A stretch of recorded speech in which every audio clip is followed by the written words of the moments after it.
Now for global business updates, Rotus Oddiri joins us. Good morning, Rotus. Good morning, Dr. Bati, Ayo, and Rufai. Good morning to all our viewers out there. We kick off with the Asian markets. It's a lunar holiday that's beginning this week, so you've got a number of Asian markets that are going to be closed. China, Korea, Japan, I think. So I think it's thin trading in the Asian markets today. So I think it's going to be for like the rest of the week. We're going to be seeing thin trading in the Asian markets as they recognize the lunar holiday. Moving on to the U.S. markets, the S&P 500 crossed 5,000 points on Friday. New milestone for the market.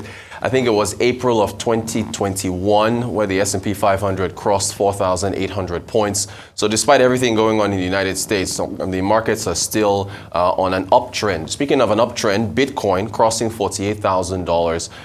But you know, it's a relatively, I guess, new high in the last 18 months. But then if you think that back in 2021, when I think it was Crypto.com took over the naming rights of the Staples Center where the Grammys were hosted, Bitcoin was at $61,000. So it's dropped, pretty heavily since then and climbed back up. Geopolitical tensions. Donald Trump giving NATO and Europe another reason to fret over him possibly winning. Him saying over the weekend during a rally in South Carolina that if they don't pay, I think the threshold is 2% of GDP contributions, the U.S., he will not only not defend them in case of an attack, he said he will even encourage Russia to attack them. Here's what he said. Will you protect us? I said, you didn't pay? The Secretary General Stoltenberg, well, I don't know if he is anymore, but he was my biggest fan. He said, all these presidents came in, they'd make a speech, they'd leave, and that was it. And they all owed money, and they wouldn't pay it. I came in, I made a speech, and I said, you got to pay up. They asked me that question. One of the presidents of a big country stood up and said, well, sir, if we don't pay and we're attacked by Russia, will you protect us? I said, you didn't pay? You're delinquent? He said, yes, let's say that happened. No, I would not protect you. In fact, I would encourage them to do whatever the hell they want. You got to pay. You got to pay your bills. All right. Got to talk sports numbers, right? Unfortunately, I think I was looking at Multichoice earnings. This is, I think, for the half year ended September. But I guess with all the disappointments on what you saw with the Nations Cup. But anyway, they've got, just taking a look at, this is average revenue per user. I don't know, pop quiz, who do you think is the largest market for Multichoice? It's South Africa, right? Even though South Africa, Nigeria has 3 times the population, or is it 4 times the population of South Africa? South Africa, based on the numbers coming out, if you look at it, it's the largest market. So this is your average revenue per user. ZAR is in Rand. And although the numbers decreased, and of course they talked about load shedding in South Africa, they talked about currency depreciation in Nigeria.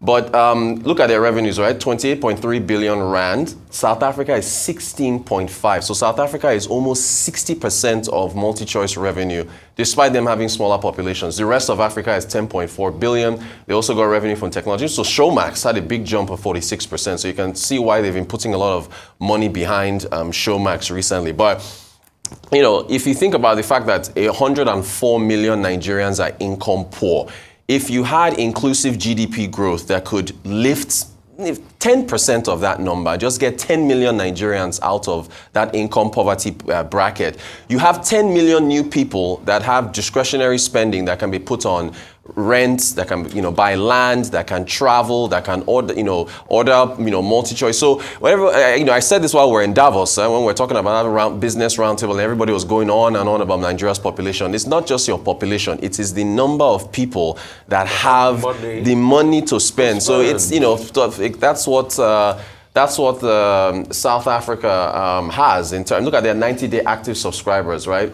21.7 million. Yeah, South Africa comes in at 8.6 million. The rest of Africa at 13. So when you look at their earnings numbers, they carve out South Africa and then just lump everybody else into the rest of Africa.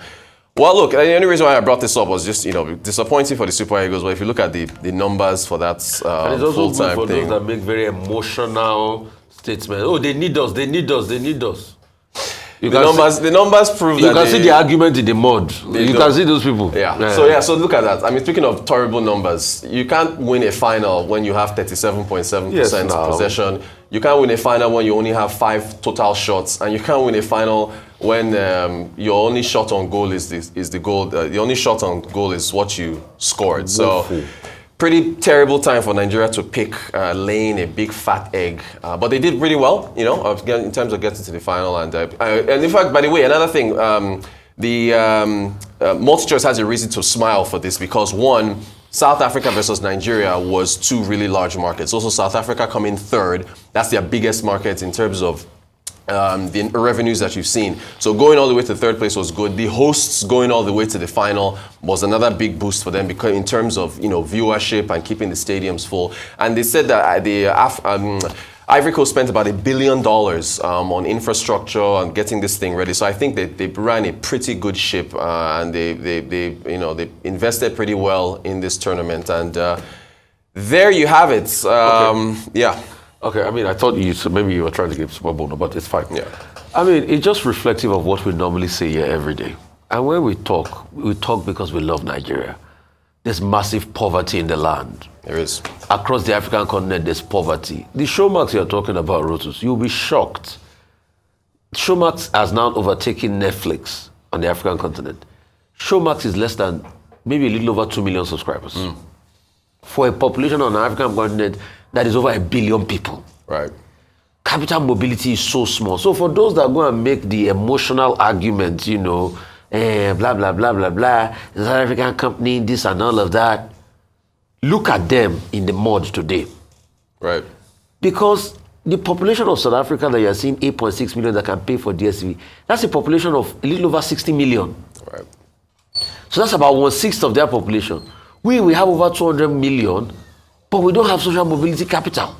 That's it. How many people can buy DSTV boxes and pay for subscription in the Nigeria of today where people can barely feed? That is the question. When we say we have the population and they say investors are running and knocking at our doorstep, they are coming here. We're fine. They are.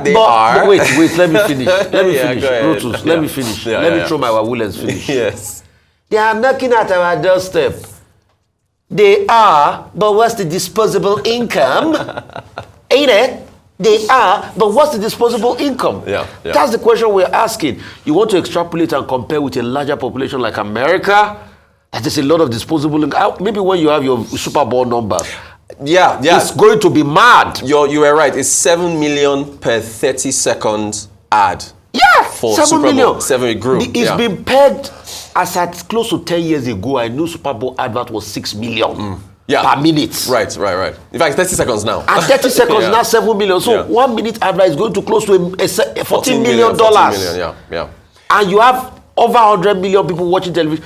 Take, for instance, the cable numbers, people that can buy cable in America, over 100 million, 1/3 of the population. In fact, sports betting, I hear this Super Bowl, by the way, Taylor Swift's boyfriend's team won, the Kansas City Chiefs.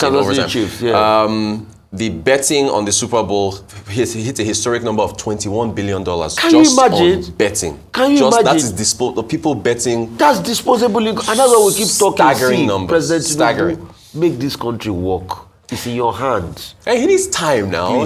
He needs time. It's time. It's a transition period. It takes time. So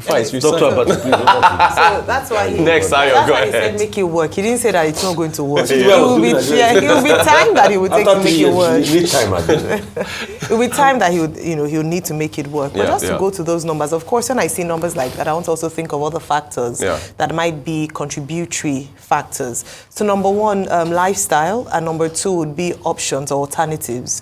And I try to check what the alternatives or the competition is in South Africa and what the competition is like in Nigeria. Of course, you'd also understand that we have other options like the streaming services, which South Africa does, but also a preference and an appetite for that. So beyond just income, I think there are also other factors to consider in terms of why the numbers are like that side by side our population. But also, a question I'd like to ask is, number one is, beyond the alternatives or the people's purchasing power, how about revenue from adverts? I'll be surprised because we have the Big Brothers, Big Brother-like competitions on their platform. So I'd assume that it would show up revenue for them.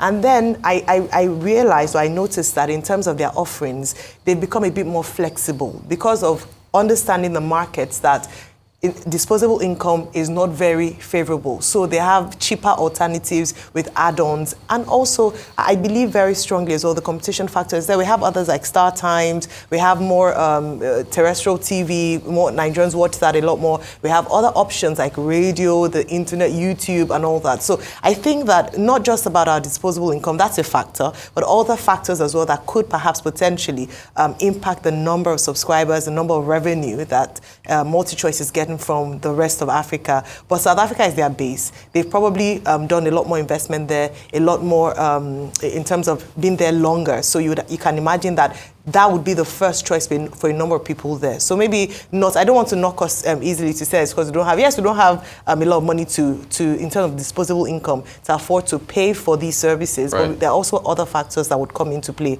as well in terms of business. There are. So to answer your question, they dimension their revenue categories. Number one is subscribers. Subscribers is number one, and then ads is number two. So you're trying, you're doing your best. Yeah, but even with subscribers, it's also the options, the alternatives as well. That what's the appetite for other African countries like Nigeria especially. So would people, for instance, watch a YouTube in terms of the channels rather than watch a Multichoice? So those are some of the questions as well. Right, but then you don't have to subscribe to YouTube in order to, I mean, you can if you want to avoid ads on YouTube, but YouTube is generally free, and people, it's not a direct competition. So this is Multichoice. It is it's discretionary. I'm not disputing that. The only thing I said was that aside from disposable income, I also think there are other factors that ought to be put into place as well. Yeah, there are other factors as well. Number one is your pocket. That makes sense. In anything, the single story never gives you the complete picture. Right. Yeah, okay, but there will be a probably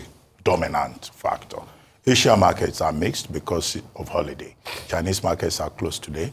In Japan, there is a one-day holiday, and it's the year of the wood dragon, okay? And the wood dragon symbolizes strong leadership. We hope that, those markets will get strong and great leadership this year because the lunar year is also about projections, about what the stars are saying. In the US, yes, the S&P did well consecutively for about 14 weeks, posting record performance, simply on the basis of expectations on the part of Wall Street that, the Federal Reserve is going to cut interest rates. Yeah. So there's that expectation, even if J. Powell has said, well, you better moderate your expectations. But we'll have certainty on that, perhaps when the January inflation figures are released. And then whether there will be further excitement in the market or not will be proven. Super Bowl, you threw that into the conversation. Yeah. Yes, the Kansas Chiefs won 25-22, but it was a very tight race game. What made the difference perhaps was because they have Patrick Mahomes, who made the difference at the end. And he made history as a quarterback who has won the Super Bowl back-to-back. Right. And the coach also made history, taking the Kansas Chiefs into the same dynasty as the New Zealand Patriots, who also won back-to-back 2003 to 2004. But the point you were making about television and advertisement and all that, yes, we saw the same example with Super Bowl. 30-minute advertising spot, 30 seconds advertising spot, costing $7 million, and they were oversubscribed. So it was about stars. It was, big advertisement space, and a lot of money. And even businesses around the Hudson Valley benefited a lot from it. In the same sense, I imagine that Côte d'Ivoire will have made a lot of profit from people, going to watch the game. And look at how that 60,000 capacity stadium was filled to the brim yesterday. As for the Eagles, I'm sure there will be another chance to comment on their performance. Unfortunately, they put up their worst performance on the last of the tournament yesterday. But of course, they came second, which is maybe something we can jubilate about. Then you mentioned cryptocurrency going up to $48,000. Well, some people are already jubilating. They are seeing a ray of hope in that regard. And those are the FX cryptocurrency people who were swindled by Sam Bankman-Fried, who practically fried the people to the tune of about $10 billion in 2022. Now he's going to be sentenced, next month.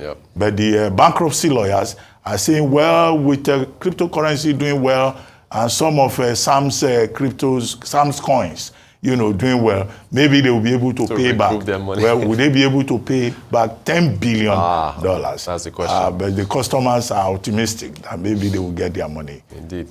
Back. Well, thank you very much, Rotus. Thank you. Thank you very much indeed.